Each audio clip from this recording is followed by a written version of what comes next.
I want to be clear about something before I get into any of this. I'm not someone who believes in things he can't explain. I grew up in a house where my father fixed cars and my mother kept a budget on a legal pad, and neither of them ever said anything. That couldn't be verified. I went to public school. I worked warehouses for 11 years. I am telling you what happened because I think someone should know, not because I want you to believe anything in particular.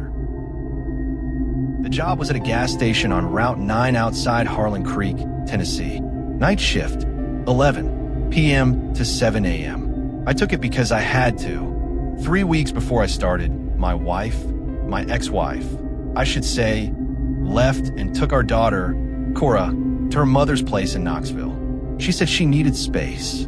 What she meant was she needed it to be over, and she was right, and I didn't argue. Cora was 6. She called me too, days after they left, and asked me when I was coming to get her, and I told her soon, and then I sat on the kitchen floor for about an hour. I didn't perform the sitting. It just happened. The warehouse job ended the week after that. The distribution center in Morristown closed. Not just our shift, the whole facility. 400 people. They gave us 2 weeks notice and a number to call for job placement services. I called it once. It rang for a long time and then went to a voicemail that was full. By the time I found the gas station listing, I was 6 weeks behind on rent and my lawyer retired. A man named Gary Potts had told me very directly that a judge would not look favorably on a custody arrangement for a parent with no documented income. He said documented the way people say it when they mean the situation is already bad and getting worse. The listing said night shift, no experience needed, cash at end of each shift, must be comfortable working alone. I called the number. A woman answered on the second ring. She asked me 2 questions. Could I drive to Harlan Creek? Could I start Thursday? I said yes to both.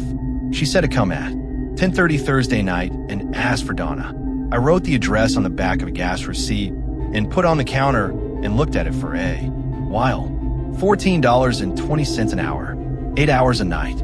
I did the math 3 times. It was enough, barely, if I picked up 5 shifts a week. It was enough to show Gary Potts something on paper. It was enough to matter. I went Thursday. Route 9, east of Harlan Creek, is not a road that feels like it goes anywhere.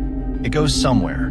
I know that now, but the first time I drove it at night, it felt like the kind of road that exists to use up distance without arriving. 2 lanes, no shoulder worth mentioning. Tree line right up to the edge on both sides, mostly pine, the kind that stays dark even when headlights hit it.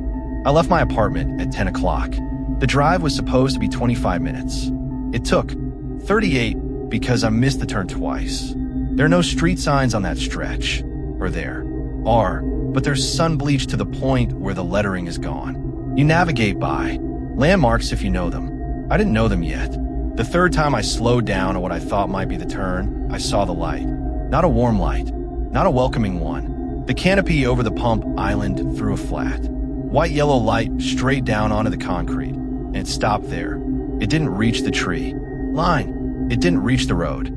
It just lit up a small circle of cracked concrete and 2 rows of pumps and made everything outside that circle look darker by comparison. I turned in. The lot was empty when I pulled in. 6 pumps in 2 rows. I counted them without meaning. 2. The canopy over them had a crack running most of its length, patched with something dark. That might have been tape or might have been older damage filled in and painted over. The paint on the cinder block store was the color of old cream, and there were 2 windows facing the lot, both lit from inside, both covered on the lower half with hand-lettered sale signs that had been there long enough to curl at the corners. I sat in my car for a moment. The lot was clean, I noticed. That surprised me. No trash at the pump bases, no dead leaves. Banked against the building. Someone swept it. Someone did that regularly. I don't know why. That detail landed the way it did, but it stayed with me.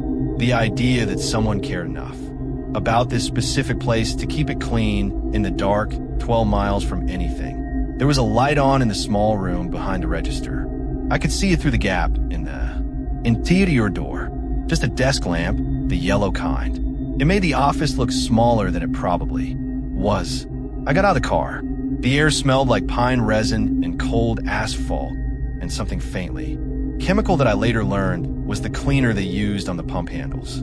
It was 41 degrees. I know because I checked my phone before I went inside. The door had a bell on it, not an electronic chime, an actual small bell on a spring, the kind that rings once when you push and once when the door falls back. It rang twice. The sound was very loud in the quiet. The woman behind the counter looked up. She was somewhere between 50 and 65, with short gray hair, with the kind of face that had been outdoors a lot in its younger years. She was wearing a green vest with the station logo on it, a logo I didn't recognize, some regional chain I'd never heard of. She had a cup of coffee in front of her and a pen in her hand, and she had been writing something in a spiral notebook when I came in. She closed the notebook before I could see what was on the page. "Marcus," she said. It wasn't a question. "Yes, ma'am." She looked at me the way someone looks at a used car they're not sure about. Not unkind, just assessing. Her eyes went to my hands, then my face, then the door behind me, in that order. I don't know what she was checking for. I didn't ask. "I'm Donna," she said. "You're 3 minutes early." She said it like earliness was a data point, not a compliment. Then she stood up, picked up her coffee, and said, "Come on, then." She walked toward the back of the store without waiting to see if I followed. I followed. Donna showed me the register first. How to open it, how to run a card, how to log a cash sale in. The notebook, a different notebook from the one she'd closed. This one kept on a small shelf. Under the counter, she showed me the cooler, the backstock room that was mine to access, and the small office with the desk and the monitor showing the 4 camera feeds. She showed me where the cleaning supplies were kept and how to read the fuel levels on the panel behind. The register. She did all of this without looking at me much. Her voice was flat and even the way someone talks when they've said the same things many times and stopped hearing themselves say them. Then she stopped in the middle of the store between the snack aisle and the drink coolers and reached into the front pocket of her vest. She pulled out a laminated card, the size of an index card, and held it out to me. I took it. It was heavier than I expected.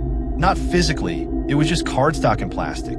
But holding it felt like being handed something I was now responsible for. "Read that before your first customer," she said. "Read it again at 3 a.m. Read it anytime. You feel like you might be about to do something that isn't on your list of tasks." I looked down at it. Both sides were printed in small, clean type. "What is this?" I asked. "Rules," she said. I turned the card over. There were 9 rules. They were numbered. The type was small but clear, like someone had taken time with the formatting, like the formatting itself was meant to communicate that these were not suggestions. "These are pretty specific," I said. Donna picked up her jacket from the back of the office chair. She put it on one arm at a time, slowly, the way someone does when their shoulders hurt. "They are," she said. "Who wrote them?" She didn't answer that. She picked up her coffee cup, found it empty, and set it back down. "How long have you worked here?" I asked. 11 years, she said. "Nights, same as you." I waited for more. There wasn't more. "Any of these ever come up?" I asked. I held the card up slightly, the way you hold something when you want someone to acknowledge it. Donna looked at the card. Then she looked at me. "All of them," she said. "At least once." She picked up her bag. She walked to the door. The bell rang once when she pushed it. Once. When it closed behind her. I watched her headlights come on in the lot. I watched her pull out onto Route 9 and head west toward Harlan Creek. I watched until I couldn't see her taillights anymore. Before she'd gone, she said one more thing. She said it quietly, with her hand already on the door, not quite looking back. "They kept me here 11 years, she said. "That's all I'll tell you." I stood at the counter and read the card. I read it straight through once, fast, the way you read something when you're still half convinced. "It won't matter." Then I set it down on the counter and looked at the camera feeds for a moment. Empty lot, empty pumps, Route 9 going dark in both directions. Then I picked the card back up and read it again, slowly. Rule 1 said to check the walk-in cooler every hour on the hour. Log it in the binder on the shelf. Inside, date, time, initials. If the binder wasn't there, don't stay in the cooler. Come back in 1 hour. I thought about that last part. The binder not being there. I looked through the cooler window at the shelf. The binder was there. Blue cover, wire-bound. Fine. Rule 2 said between 2 and 4 a.m. Do not go outside for any reason. Customers at the pump during that window get served through the sliding pass-through in the door. Do not unlock the main door. I went and looked at the pass-through. It was set into the door at counter height, a sliding panel, maybe 10 inches by 14, with a small lip on the inside. The kind of thing you see at a pharmacy after hours or a parking booth. I hadn't noticed it when I came in. I slid it open and closed once. It moved smoothly. Someone kept it maintained. Rule 3 said if a car parks at pump 6 and the driver doesn't come inside within 10 minutes, flip the out-of-order card onto that pump. Don't look at the car again. Don't approach it. Don't call it. In, I found the out-of-order card on a hook below the register. Handwritten on cardstock, laminated. Like the rule card, it had been used. The edges were worn. Rule 4 said the storage room at the back was locked, and I didn't have a key. If I heard knocking from inside, knock back twice, then walk away. Do not stand near the door. I looked at the storage room door. It was a solid door, metal, with a keyed deadbolt. No window. I stood there for a moment, and then I kept reading. Rule 5 said the radio behind the counter stays on AM 1040 all night. If the signal cuts out, and I can't bring it back, go stand in the walk-in cooler until the signal returns. The radio was a small thing, plugged into the outlet behind the register. It was already on. I hadn't noticed it until I read Rule 5. It was playing something low, a call-in program, a man talking about farm equipment financing. The volume was just above silence. Rule 6 said if a customer asks what day it is, tell them. If they ask what year it is, tell them. Whatever year they say it is. I read that 3 times. I almost said something out loud. I didn't. Rule 7 said never count the register out loud. Rule 8 said if I smell cigarette smoke inside the store while alone, close my eyes, count to 30, and open them. Do not move until I finish counting. Rule 9 said there was a photograph taped inside the cabinet under the register. Do not remove it. If it falls, tape it back before anything else. I crouched and opened the cabinet. The photograph was there, taped flat against the inside of the door. A woman and 2 kids in front of a house. Summer squinting into the sun. I didn't recognize them. I closed the cabinet. I set the card on the counter where I could see it. Then I poured myself a coffee and waited for my first customer. My first customer came in at 11:47. A man in a Carhartt jacket, maybe 40, buying a bottle of water and a pack of gum. He paid cash. He didn't make eye contact. He was back in his truck and gone in under 2 minutes. My second customer came in at 12:10. A woman in scrubs, night shift somewhere, buying 2 energy drinks and a bag of chips. She asked me how the job was going. I told her it was my first night.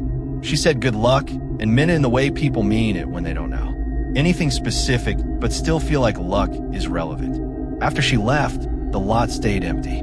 I restocked the drink cooler at 12:30 because the shelf tags said to restock between midnight and 1. I brought out 2 cases of water and one of sports drinks from the back stock room and filled the gaps on the shelves. The back stock room smelled like cardboard and something faintly sweet, the way walk-in storage always does. The fluorescent light in there buzzed at a slightly different pitch than the ones in the main store. I noticed it and then I stopped noticing it.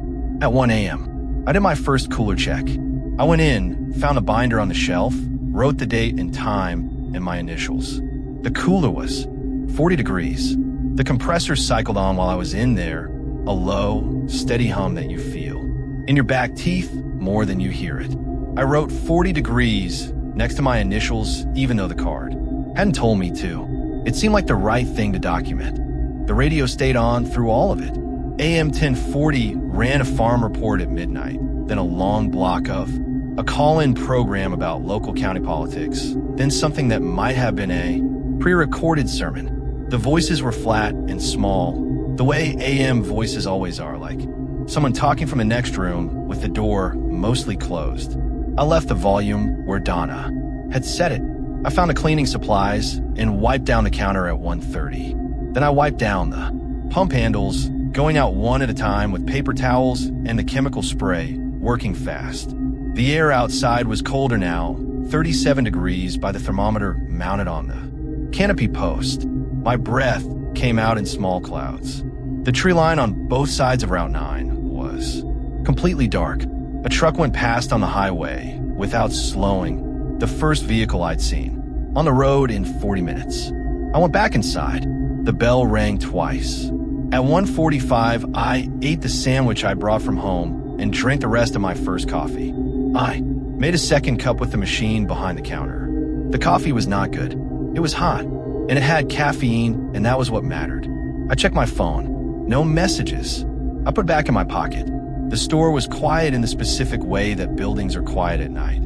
Not the absence of sound, but sound at a low enough level that you become aware of each part of it separately. The compressor in the drink cooler, the radio, the hum of the fluorescent lights, the occasional tick of the building settling in the cold. I was tired, not dangerously tired, just the ordinary tired of someone who had been awake since 7 a.m. and was now standing under fluorescent lights at 2 in the morning. At 2 a.m., I locked the main door. That was rule 2. The rule said between 2 and 4, no one comes in through the main door. I turned the deadbolt and flipped the pass-through panel open so it was ready. I felt slightly ridiculous doing it. The lot was empty. Route 9 was empty. The idea that anyone would pull up in the next 2 hours felt remote. I did the 2 a.m. cooler check. Binder was there, 40 degrees. I wrote it down. Back at the register, I read through some of the notebook the sales log Donna had shown me. It was mundane in the way all logs are mundane. Dates and times and amounts. Cigarettes, fuel, energy drinks, lottery tickets. The handwriting changed every few pages. Different shifts, different people. Some entries were neat. Some were hurried. All of them were. Just numbers. I found a pen and wrote my name on the inside cover of the notebook. Marcus Webb, November 14th. I don't know why I did it. It felt like marking that I had been there. The radio murmured. A man was explaining the correct way to winterize an irrigation system. His voice was patient and specific, and I found it genuinely calming. I leaned on the counter and listened and watched the lot through the window and fell for the first time since I'd arrived. Something close to fine. The lot was empty. The road was empty.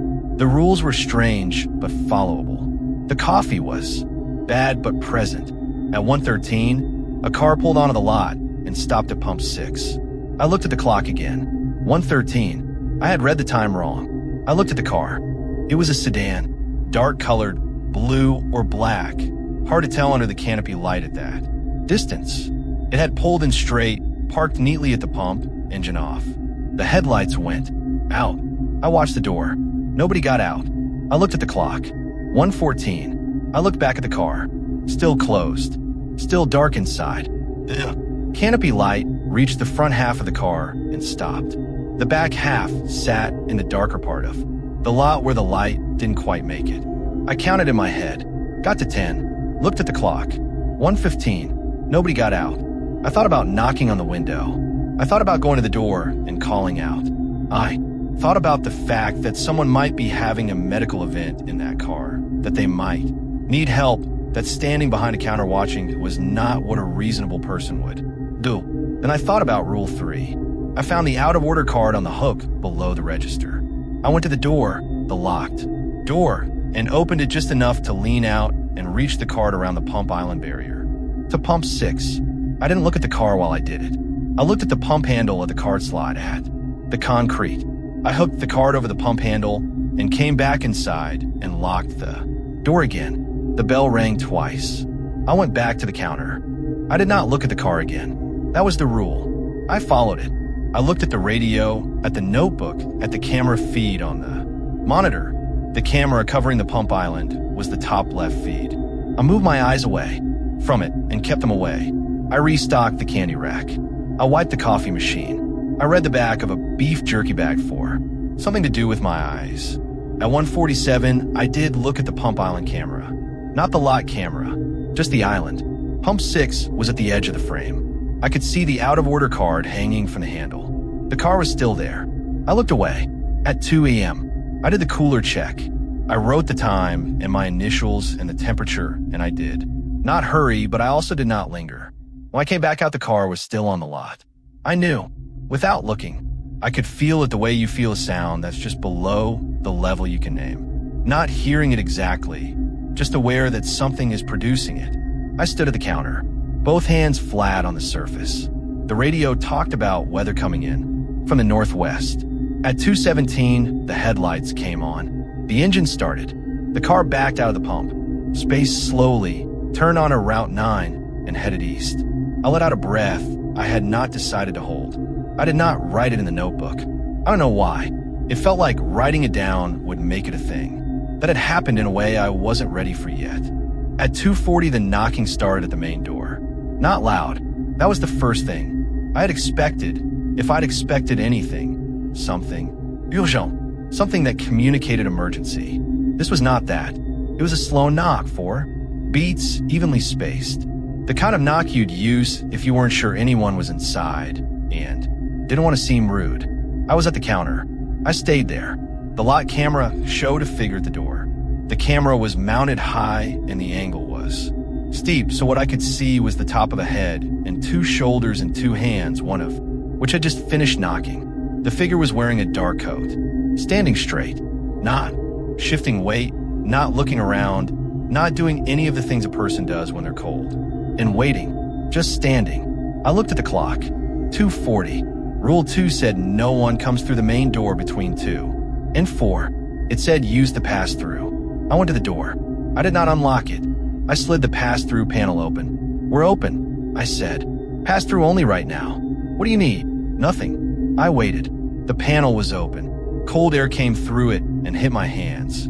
Hello, I said. The figure on the camera had not moved. I should have closed the panel. I know that now. The rule said serve customers through the pass-through. It did not say stand at the pass-through and wait. It did not say lean close to it. It did not say try to see, but I leaned close to it. Through the gap, I could see the lower half of the door frame and a slice of the lot, and the bottom of the canopy light. I could see the figure's midsection, the dark coat, the hands at the sides, still not moving. The hands were wrong. I don't want to be dramatic about this. I want to say it the way I would say it to someone sitting across a table from me. The proportions were wrong. The hands hung too low. The coat was buttoned all the way up and the collar was up and I cannot see a neck, just coat.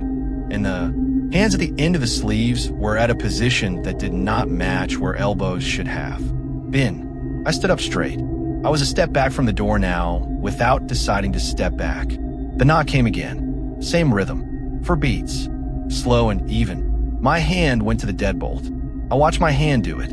I was aware from some separate part of my brain that was still reading the rule card that this was wrong, that this was exactly what Rule 2 was for. My hand did not care.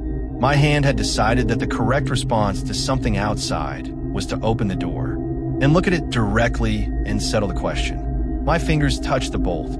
I pulled my hand back. I put it flat against my thigh. I pressed it there. Then I took 3 steps back from the door and stood in the snack aisle and looked at the camera feed instead. The figure was still at the door. From the camera angle, I could see the top of the head clearly. Now, the hair was dark and flat, the way hair looks when it's wet, but it had not been raining. Had not rained in 3 days. I knew that because I checked the forecast before I left my apartment. The figure knocked again. Same 4 beats. I did not go back to the door. I did not speak. I stood in the snack aisle with my hand pressed against my leg, and I watched the clock on the register read 2:43, then 2:44. At 2:46, the figure turned. Not quickly.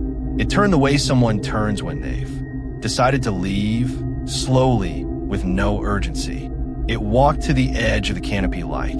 Then it walked past it into the dark of the lot toward the tree line. The camera lost it at the edge of the frame. I watched the frame for a long time. Nothing came back into it. At 3 a.m., I did the cooler check. My handwriting in the binder was worse than the previous entries. The letters were larger and uneven. I noticed that, and I wrote the temperature anyway. And I initialed it, and I came back out and stood at the counter and did not touch the deadbolt again for the rest of the night. At 3:15, I went back into the cooler to get a water bottle. I don't know why I opened the binder again. I had already done my check. I had already logged.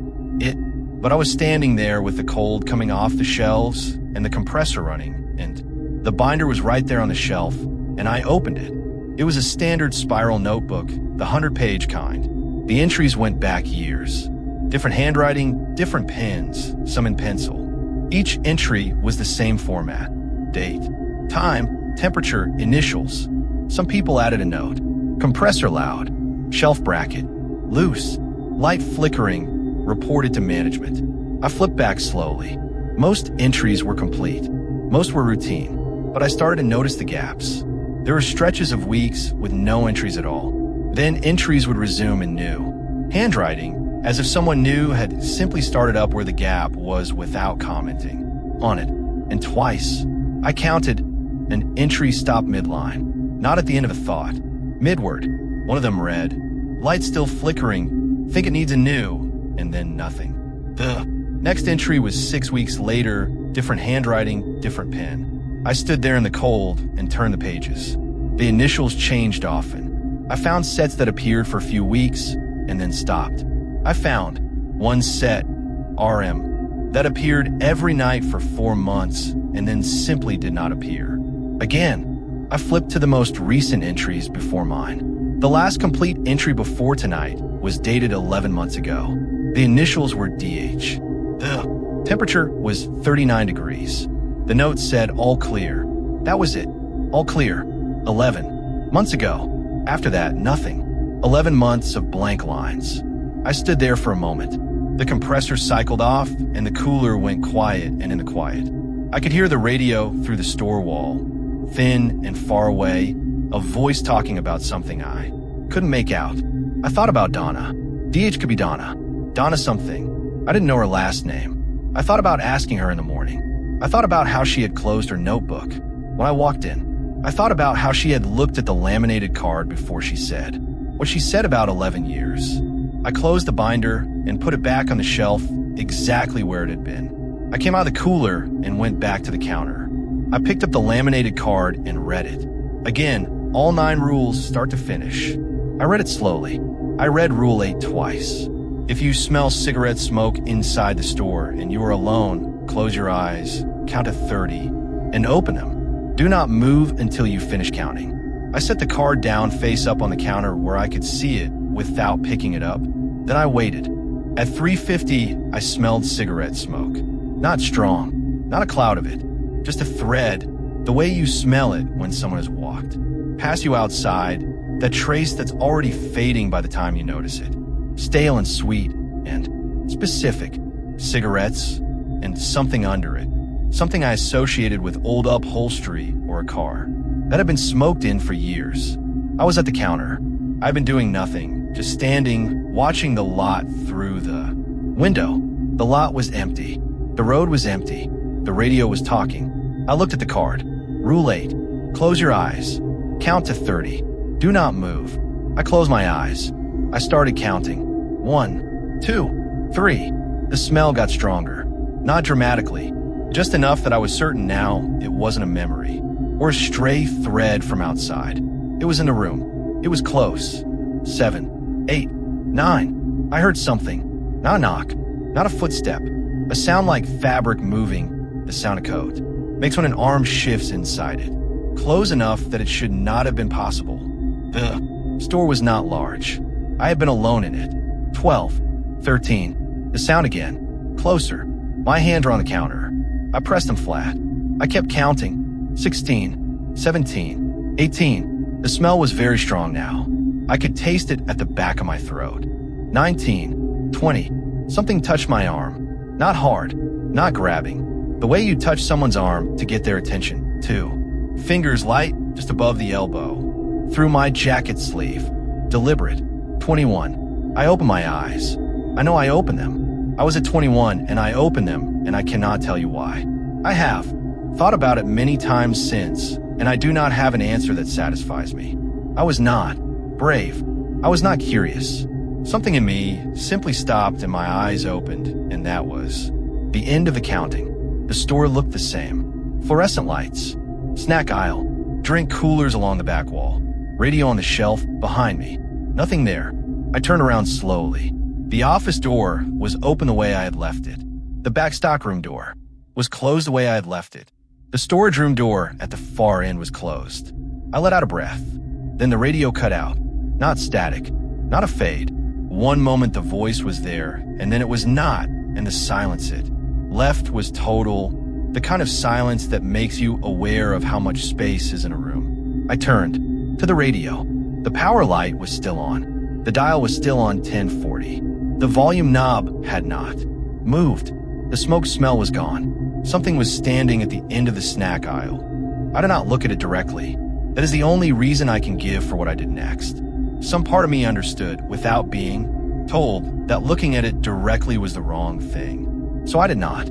I kept my eyes on the radio, on the power light, on the small red that said the radio was on and working and producing. Nothing. In my side vision, it was tall, taller than the shelving unit at the end of the aisle, which came to my shoulder. It was not moving. It was the stillness of something that has decided to wait. Not the stillness of an empty room, but the stillness of held breath. I could not see its edges clearly. The fluorescent light did something wrong around it, the way light does around steam or heat, a slight unreliability at the borders. I looked at the radio and I saw this in the outermost edge of my vision, and I did not move and I did not speak. The radio crackled once. I thought about Rule 5. Signal cuts out, go stand in the walk-in cooler. I thought about the distance between the counter and the cooler door. I thought about the end of the snack aisle, which I would have to pass. My left foot moved. One small step toward the cooler. The thing at the end of the aisle moved too. Not toward me. Sideways. One step, matching mine, putting itself between me and the cooler. Door. Slow and considered, the way a chess piece moves. The fluorescent light stuttered once. Above it, I stopped moving. It stopped moving. I stood there and I thought about the rules. Not in a useful order. They came the way things come when your hands are shaking and you are trying to think in fragments out of sequence. The photograph under the register. The pass-through. The cooler binder. The out-of-order card. Then Rule 4. The storage room at the back is locked. If you hear knocking from inside, knock back twice, then walk away. I looked at the storage room door. It was 6 feet to my right along the back wall. Metal door. Key deadbolt. No window. I had no reason to think this would work. The rule was about knocking from inside. There was no knocking, but it was the only rule I had left, and I was out of other ideas, and my body had started making decisions without me again, the way it had at the main door, except this time the decision felt correct in a way I could not explain. I took one step toward the storage room door. Slow, deliberate. The thing at the end of the aisle did not move. I took another step, then another. I reached the storage room door. I raised my hand and knocked twice. Firm, evenly spaced. Silence. Then, from inside the storage room, 2 knocks back. I turned and walked away from the door at a steady pace. Not running. The rule did not say run. It said walk away. I walked to the counter, and I stood behind it, and I kept my eyes forward, and I did not look at the end of the snack aisle. The fluorescent light above the aisle buzzed once and steadied. The radio came back on. I stood at the counter for a long time. The radio was back on AM 1040. A woman's voice now, reading what sounded like a livestock report, numbers and weights and counting names. I listened to every word. I let the words be, something to hold on to. My hands were flat on the counter. I looked at them. They had stopped shaking sometime in the last few minutes, and I hadn't noticed when. There was a small cut on my left index finger that I didn't remember getting. Not deep. A paper cut, maybe from the binder pages. I looked at it for a moment, and then I looked up. The snack aisle was empty. I looked at it directly for the first time. The shelves were undisturbed. The bags of chips and the beef jerky and the granola bars were all where they had been. Nothing on the floor. Nothing out. A place. The smoke smell was completely gone. In its place was just the store, coffee, and cleaner, and the faint sweetness of the cooler running. I picked up the laminated card. I read Rule 4 again. If you hear knocking from inside, knock back twice, then walk away. Do not stand near the door. I had not heard knocking first. I had knocked first. The rule described a sequence I had, reversed, and it had still worked, or something had worked, and I did not know if those were the same thing or different things, and I was not going to figure it out standing behind a gas station. Counter at 4:15 in the morning. At 4:30, I unlocked the main door. Rule 2 said 2 to 4. It was past 4. I turned the deadbolt, and the click of it was the best. Sound I'd heard all night. I pushed the door open a few inches and let the cold air come in, and stood there breathing it. Pine resin and asphalt, and the specific cold of a Tennessee November. Before dawn, the lot was empty. Route 9 was empty. The canopy light hummed above the pumps and through. Its flat circle of light down onto the concrete, and nothing moved inside it or outside it. I let the door close. I went and made a third cup of coffee. At 5 a.m., I did the cooler check. I wrote the date and time and my initials and the temperature.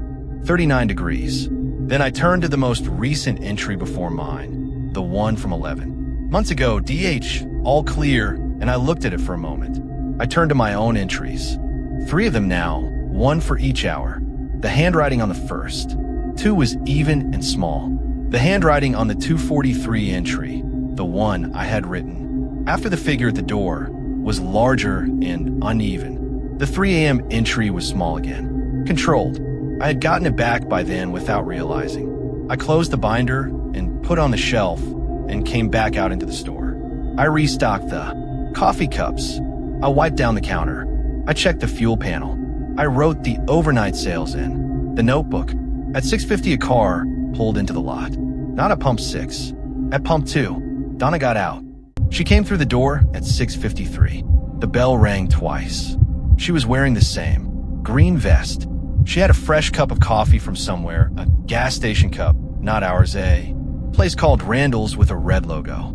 She looked at me the way she had looked at me the night before. The same assessment. Eyes to hands, face door. She looked at the snack aisle. She looked at the storage room door. She looked at the radio. "You made it," she said. I handed her the laminated card. She took it and put it back in her vest pocket without looking at it. I picked up my jacket and my bag. I walked to the door. My hand was on it when she spoke. Again, log was good, she said. She was already behind the counter, already opening the sales. Notebook. Handwriting got a little big around 3. I didn't say anything to that. I pushed the door open. The bell rang once. The drive back to Harlan Creek took 22 minutes. The sun was coming up flat and gray. Behind the tree line, the kind of sunrise that doesn't quite make it. I drove with the heat on and the radio off. I got home and took off my jacket and reached into the chest pocket for my phone. My fingers found something else first. A folded gas station receipt, the thermal kind, faded. I didn't remember putting it there. I didn't remember receiving it. I unfolded it.